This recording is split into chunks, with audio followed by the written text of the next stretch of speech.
Hello, welcome to this first video about Stevenson's purpose when he's writing The Strange Case of Dr. Jekyll and Mr. Hyde.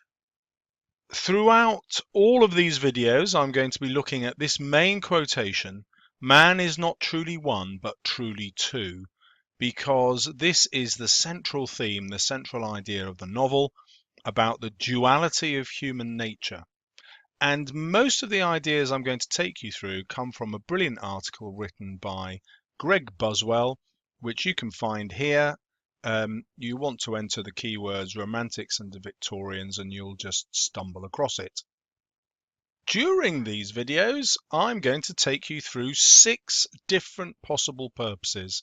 And the idea behind that is that it will always make your answer incredibly sophisticated because you will have a lot more than one thing to say.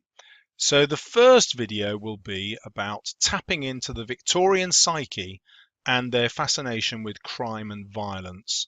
And this is a much more expert way of saying he wrote it to make money, didn't he?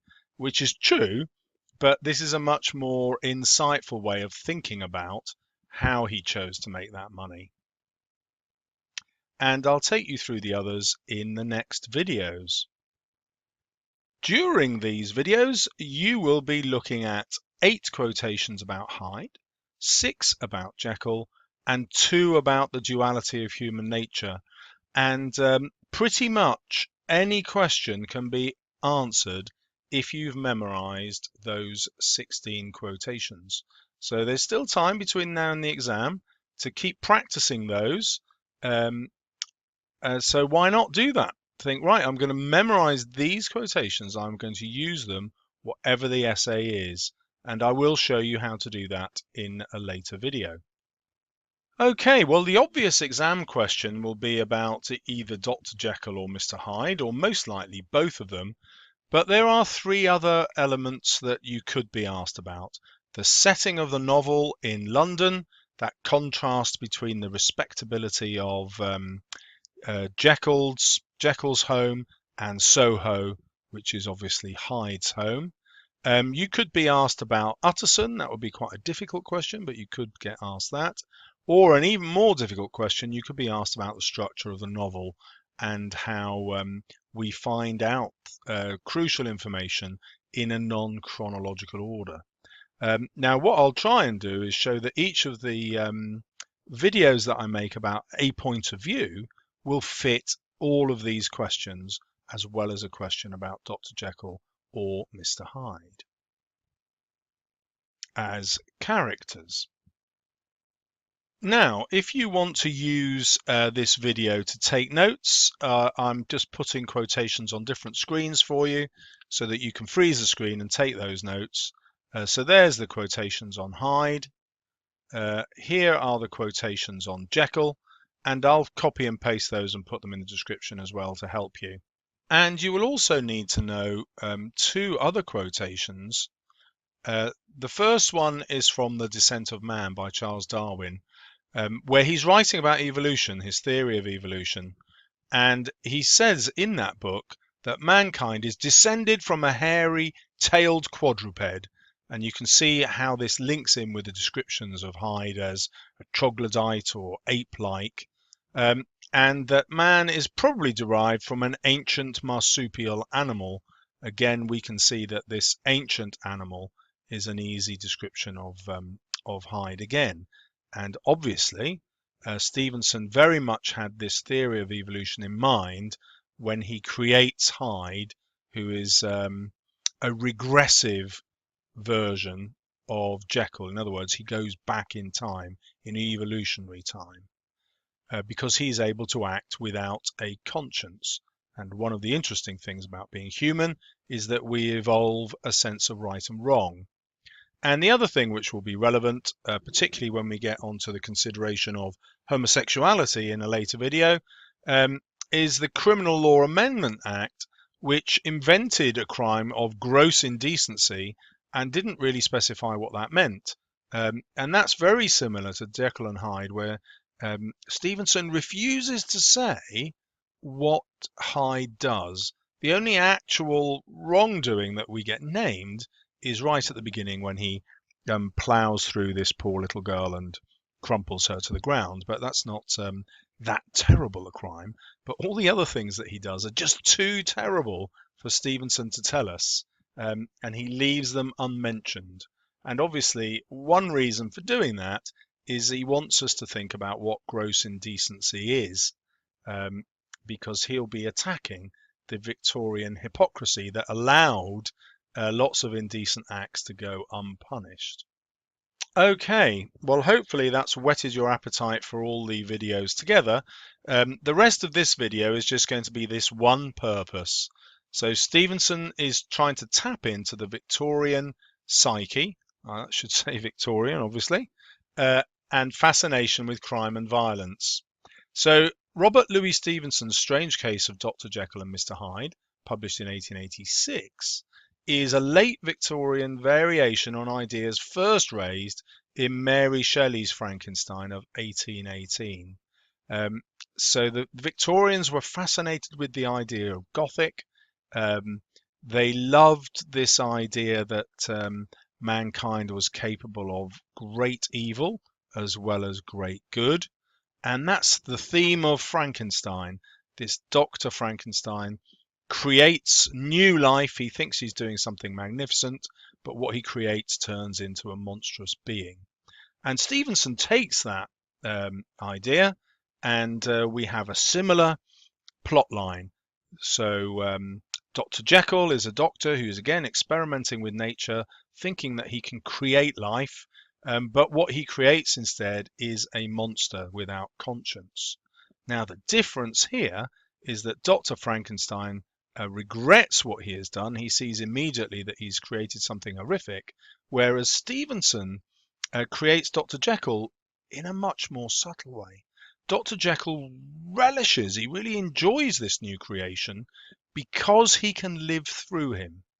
And rather than simply think about matters of good and evil, Stevenson is suggesting that actually we all contain good and evil inside us. What would life be like if we could act without worrying about our evil acts? If we could simply act for pleasure? So whereas the early novel Frankenstein talks about stitched together body parts and thinks about the mechanics of putting together something disgusting, Stevenson kind of hides the mechanics from us because he's much more interested in what drives people, what's going on in the brain. And so this dark side of the human personality is what gets created with Hyde.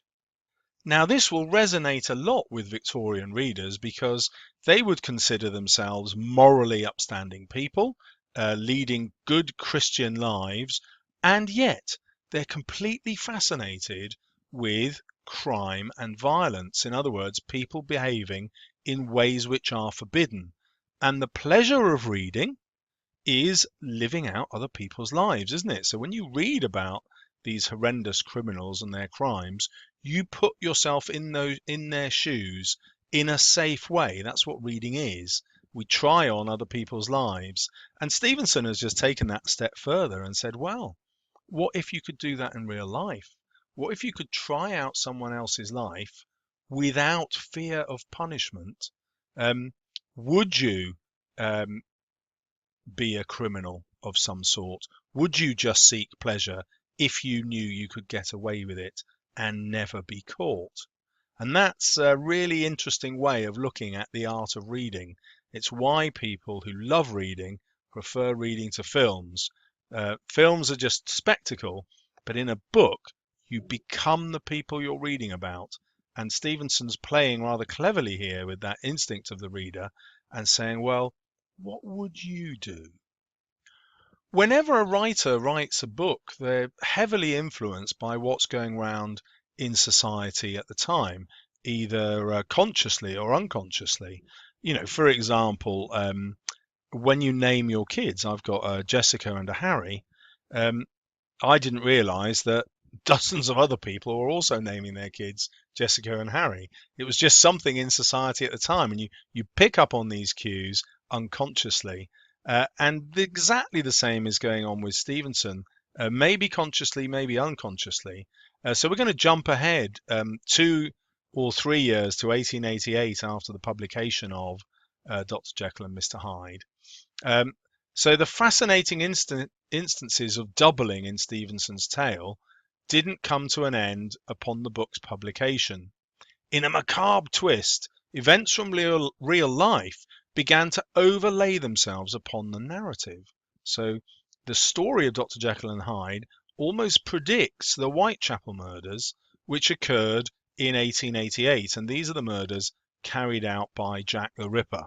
So 2 years after the publication of Jekyll and Hyde, and the real murderer and the fictitious Mr. Hyde were swiftly paired in the public imagination.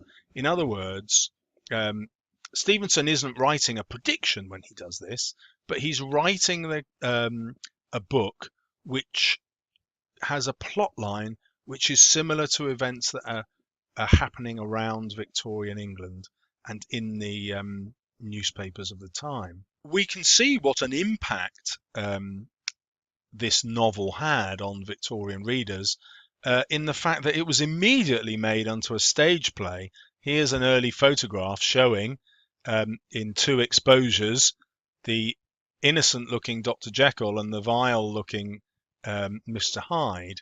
And interestingly, the actor Richard Mansfield in this picture, who was starring in that production, a year after the publication of the novel, was actually accused of being Jack the Ripper, not by the police, but by some members of the public. They actually thought that this horrible portrayal was exactly the sort of thing that would attract a psychopathic killer to the role. And that just shows you how quickly Stevenson has tapped into the Victorian psyche. We can also see from some of the publications at the time how fascinated the Victorians were with crime. So here you have a publication called Police News, and then loads of pictures of the crimes that are being tried in the Old Bailey or reported and not tried. So here we have sketches of the Jack the Ripper scenes. Now, you can see how suggestive they are. So whereas in modern day we'd see blood and guts everywhere, the Victorian readers wouldn't be prepared to accept something that horrific. And this is another reason why Stevenson doesn't describe in detail anything that Hyde does. We're just invited to imagine it. So if you know anything about the Jack the Ripper murders, they were spectacularly brutal. And the only hint of that is the presence of the knife in these pictures. We don't actually see how he disembowels these women, and well, I won't go into it because it makes me feel a bit sick. But that's another clue as to why Stevenson is quite coy about the horrors that Hyde is supposed to perform, and we don't know whether his crimes are just sexual or whether he's murderous. All that is left unspoken. But in the same breath, Stevenson could also be suggesting that inside all of us isn't just the idea for sexual pleasure, but also for murderous pleasure, that it might be quite pleasant to kill people if we knew we would never get caught. And he doesn't dwell too much on that. However, it does suggest, doesn't it, that those Victorians are quite hypocritical. They're so fascinated by death, but they pretend to be completely moral. Or is that a fair way of looking at things? You know, aren't we just as fascinated by death and horror now without necessarily wanting to act on any of those impulses? But Stevenson's going a bit deeper and saying, well, you think you don't want to act on those impulses, but what if you could and knew that you would get away? It's quite a seductive idea, and one which the Victorians really lapped up. Well, this love of the Gothic and crime is revealed in the Victorian genre, the penny dreadful. So you get sensational crimes written up in little booklets that cost only 1 penny. So this is a scene which is very much like the Penny Dreadful. When Hyde attacks Sir Danvers Carew, he beats him to death with his walking stick, commenting afterwards, "With a transport of glee, I mauled the unresisting body, tasting delight from every blow." And we can see the over-exaggerated, hyperbolic description there of how much he loves what he's doing, tasting the delight. And we've also got this animal-like verb here, how Hyde mauled the unresisting body, again suggesting that he's an evolutionary throwback. So instead of being fully human, he's more like an animal. The ferocity of the attack mirrors the intensity of the Ripper murders, but remember those murders happened after Jekyll and Hyde was written. Jekyll and Hyde therefore pointed towards an unpalatable truth. Mr. Hyde, with his ape-like appearance, conformed to contemporary criminological theory, in which delinquents displayed visible traits indicative of their unpalatable natures. So what that means is the Victorians actually believed that you could spot a criminal through the shape of their face or the lumps on their head. There were people called phrenologists who would feel the lumps of your head and work out whether you were criminal or not. Scientists started to study the skulls of executed criminals to see what clues they could find in their shape. And this all came out of the evolutionary theory that we'd come from an original ape-like creature. And so the more ape-like your skull, the more criminal you were likely to be. And people actually believed this stuff. The common reader would have seen that as a common belief. And Stevenson is tapping into that in his descriptions of Hyde as ape-like.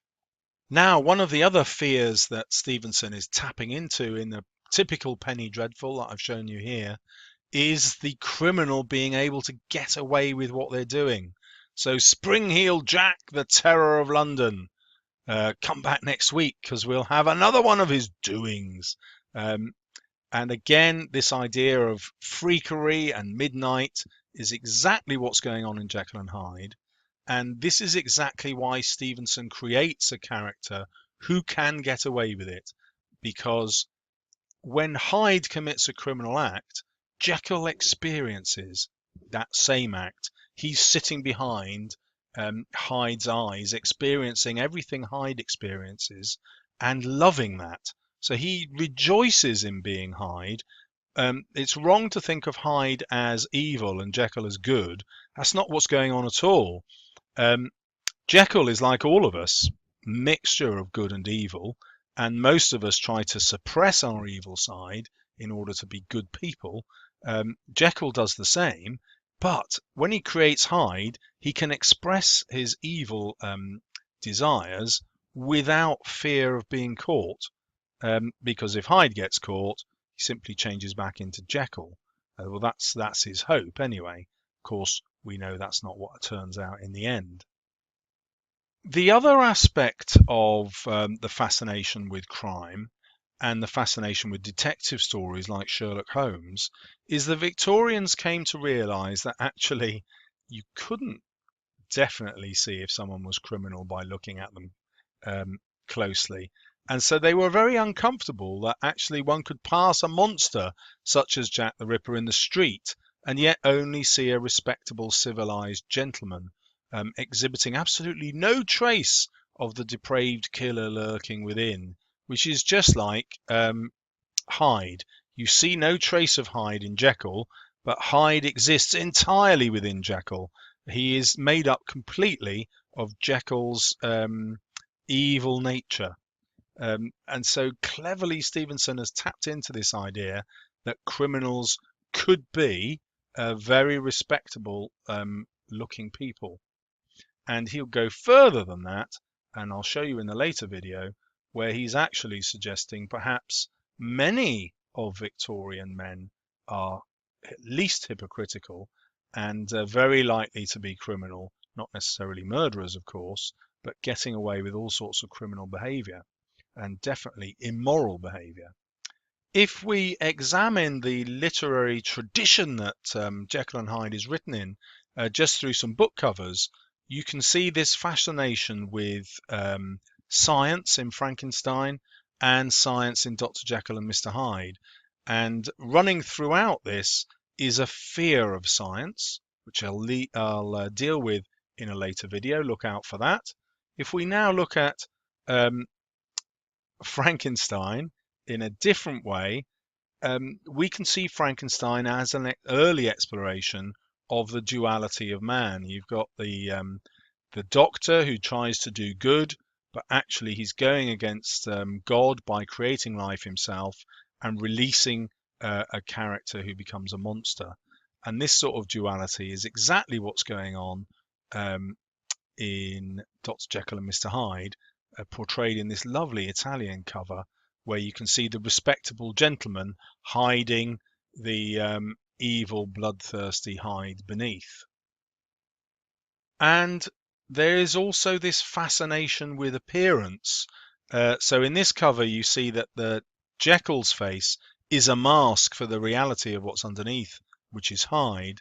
And in this cover of Frankenstein, if you don't know the story of Frankenstein, he's made from the most beautiful human beings that the monster is made from the most beautiful human beings that Frankenstein can find. And so he actually creates his monster to be a masterpiece. But when he comes to life, all those elements of beauty fit together but seem wrong. The monster looks horrifying, which is exactly the kind of description that we get with Hyde.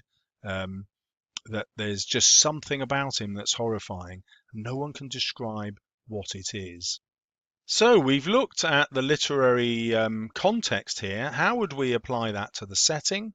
Well, you'd write about the Gothic setting of London, the descriptions of Hyde's back part of Jekyll's house, the fact that his lodgings are in Soho, which was a scene of corruption in Victorian times, filled with prostitutes. How would Utterson fit into that? Well, we've got his dreams where he worries about Jekyll being blackmailed, and he imagines Hyde at the bedside. We've also got the fact that Utterson was willing to cover up for Jekyll because he thinks Jekyll has done something so horrible. So he's quite happy to believe that Jekyll has committed crimes about which he would be blackmailed. And we've also got the murder of Sir Danvers Carew, and Utterson goes to the police about this, but he never says, look, I know that Dr. Jekyll is deeply connected with Mr. Hyde, your suspect. In other words, he actually commits a crime, really, by not informing the police of what he knows. So we've got this fascination with criminality played out in someone who appears to be the hero of the novel, but he's anything but. And then you can relate it to the structure of the novel in the way that we keep finding out ever more sensational details. So obviously we've got that early trampling of the young girl in the street, which to a modern audience is not that horrific, but to a Victorian audience seems appalling because she's young, innocent, and defenseless. And more importantly, Hyde expresses no regret. There's something deeply immoral about that to a Victorian reader. Then we've got some dramatic revelations. So we have the killing of Sir Danvers Carew in such brutal fashion. We've got the transformation of Hyde into Jekyll, right in front of Dr. Lanyon's eyes. We've got Dr. Lanyon's extraordinary decision to basically give up on life after he sees that, and he just chooses to expire. Then we've got the hunt for Hyde, where Utterson and Poole break down the door and find only Hyde's dead body, and Jekyll has completely disappeared. And obviously we also have Dr. Jekyll's last letter, where he realizes that he's no longer going to be able to control Hyde, and therefore Jekyll will disappear forever. So we've got lots of melodrama that fits this fascination with crime and the supernatural, and you can use all of that in answering any possible question that could come up on Dr. Jekyll and Mr. Hyde. Well, congratulations for making it to the end of the video. If you'd like more, don't forget to subscribe.